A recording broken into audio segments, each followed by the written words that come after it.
yabona nje la Friday mina ngasingama kunameya inja leyanto phansi ngemeya se-Friday phansi phansi ngomgodoyo ohlukumeza umphakathi phansi phansi ngomgodoyo nobandlululo phansi iwumgodoyo imela iFriday imela iFriday iyona ethatha isinqumo sokuthi niwukhokhela ugesi ningawurobhile ekubeni uhulumeni kazolonke ethatha isinqumo sokuthi i-load shedding iyaphela manje. Ngakho-ke mina njengoba ngikhuluma nje angisabi lutho angisabi kufa angisabi izinja angina budget njengoba ubona ngingiza nje uthatha ibudget kahulumeni izochashazwa kwenziwa ama talk shows ukube lenkinga ibingekho bebezoza yini njengoba nathi nikhalaza nibhekisa kumasipala ngoba yibono abama accounting officer. Mina ke ngivele ngayijomba zonke impuphu lezi ngafola straight phezulu kade ngikhuluma noRamahoba lo phethe ugesi uthi leyo nto ayikho emthethweni ufuna amalungu ababili omphakathi uhamba nawo noma u4 noma u5 noma emakomiti ala amalungu phakathi engizohamba nawo siyobamba umhlangano noRamahoba and then emva kwalokho uthathile isinqumo ngoba bengimtshena bengambuzi ukuthi within a period of 3 months kusukela manje inkinga yalomgwaqo fuck off isilungile inkinga kagesi noma kuthiwa nesikwele sini mina njengoba ngingabela amabhinqa ngizokwenza kwenzeke lokho ngibuzene enyangeni ezintathu ukuthi anuboni umehluko wakhuluma ngabantu abanamasamanisi lapha ukuthi kudliwe impahla kamasipala ngoba bekwelethu Eskom. Mina ke ngithi ikhala la Eskom alidudula athithi ikhala lika Ramahoba alidudula athithi ikhala ekhulu uRamaphosa alidudula ziyakhala manje inkinga zenu zikagesi ziphelile manje usho mina upresident wenu wabantu abadla ama-cornflakes ongathembele ndawo okodwa futhi oneqiniso okhahlela iminyango ivuleke isivulekileke ayeye imondlo ayeye phansi ngobandlululo phansi phansi ngamabhuna acindezela abantu abanyama phansi ziyakhala manje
Ngifisa ukuthatha leli thuba ngibingelele zonke izakhamizi ezakhela umkhandlu wabaqulusi.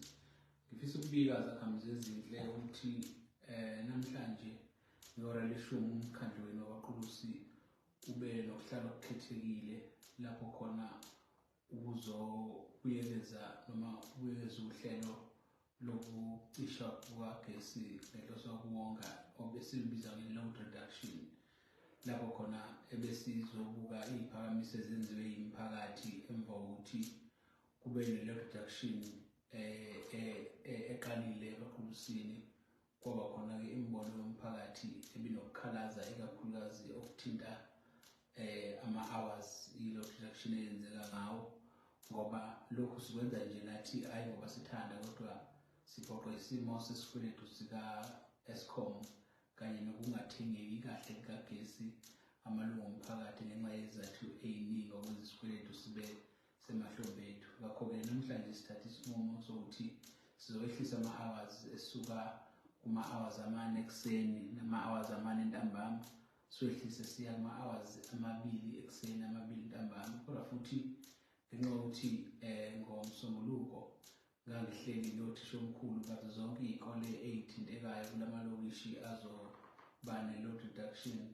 savumelana nokuthi ake ngibuke udaba lwey'ngane zesikole ey'dinga ukuba zifunde emakhaya, kodwa futhi iy'ngane zesikole zidinga ukuba zibe nama-extra classes. Ngibe sengikhuleka emkhandlwini ukuba-ke siwabuyekeze ama-hour, sigcine sivumelene ngokuthi asithathe ekuseni i-load reduction sizoqala ngo-7 iphele ngo-9, ngenxa yokuthi ekuseni ngo-5 kuyoshaya u-6 kuze kuyogamanxa u-6 abantu basuke belungiselela ukuya emsebenzini nokuya ey'koleni, kanti kokunye u-5 ushaya usemnyama senzela ukuba kube ne-issue yokuphepha. Sekuzothi-ke ntambama ugesi awusezokuhamba ngama-hours a-late, sizoqala early uzohamba ngo-4 ubuye ngo-6, senzelani kube nesikhala esiqhamuka emphakathini esikhulu sokuthi uma ugesi uhamba bese kusala kumnyama, abantu baqala umkhuba wokuntshontsha amakhebuli, bese kuthi nabantu ababuya emsebenzini ey'tobhini bagcina sebekudla kwey'gebengu ngenxa yokuthi kusuke sekumpisholo. Ngakho-ke sithathe isinqumo njengomkhandlu nesifisa kakhulu ukuba sikubike ukuthi asilindele ukuthi umphakathi ungasishayela izandla udaba lwe-load reduction.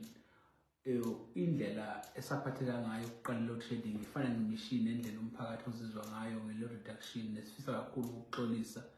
singumkhandlu sivumelene ngokuthi iy'nyanga ey'ntathu zokuqala kuthi uma yiphela sibuye sihlale phansi ukubona ukuthi lolu hlelo lusebenza kanjani, sikwazi ukuthatha imibono yokuba singashintsha yini, silweze izinto mhlawumbe khona nje imibono kade ivela namhlanje ngoba kade ngisehlobane nje manje yokuthi ngakwazi ukuba i-rotate ingabi ngesikhathi esisodwa nsuku zonke, noma ishintshe iy'nsuku ingabi nsuku zonke, kodwa njalo nje uma kuphela iy'nyanga ey'ntathu sokubuyela phansi futhi sikwazi ukubuka ukuthi neyenzayo. Kodwa ngiyafisa ukubika ukuthi asihleli phansi ukwakha amasu ukuthi singakwazi ukuba ne-alternative energy, ngoba niyazi ukuthi ey'ndaweni ey'ningi sekukhona ugesi lo wamasola. Thina njengomkhandlu waqulu sinama-plants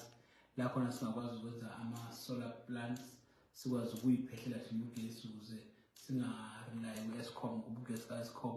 uyadula, okungenye yezinto egcina ibanga abantu ukuba bagcine bewuntshontsha ugesi ngenxa yokuthi awukho so affordable ugesi. Sonke siyavuma futhi siyakwazi lokho, kepha-ke kuyudaba silisebenzayo njengomkhandlu. Hleze nje ngathi kuphela iy'nyanga ey'ntathu sibe sesinalo isu lokuthi sizokwenza kanjani sibe nogesi wethu ngaphandle kokuba simthenga ku-Eskom. Siyacela ukuba sibekezelele, akusona isinqumo esihle, siyazi ukuthi kungcono ukwehlisa kusuka ku-8 hours per day kuza ku-4, kodwa still siyafisa ukuthi ingathathi isikhathi eside lo reduction, ngelinye ilanga iphele nya ngoba sesikwazile ukulwa nokunciphisa